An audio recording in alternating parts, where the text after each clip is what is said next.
చాలా మందికి ఉండే పెద్ద కన్ఫ్యూజన్, రాశి ముఖ్యమా లేక లగ్నం ముఖ్యమా?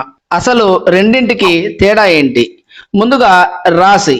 మీరు పుట్టిన సమయంలో చంద్రుడు ఏ రాశిలో ఉంటే అది మీ రాశి అవుతుంది. ఈ అనంతమైన కాలచక్రంలో ఒక వ్యక్తి అడ్రస్ తెలుసుకోవడానికి ఇది ఉపయోగపడుతుంది. ఇక లగ్నం.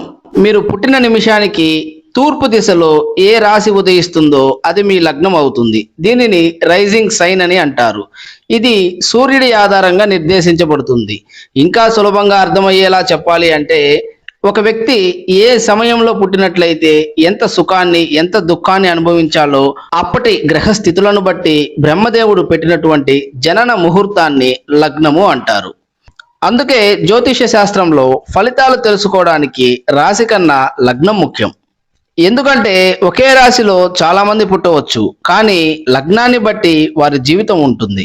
జన్మ లగ్నము ఆ బ్రహ్మదేవుడు పెట్టినటువంటి జనన ముహూర్తాన్ని బట్టి తెలుసుకోవడమే నిజమైన జ్యోతిష్య శాస్త్రము.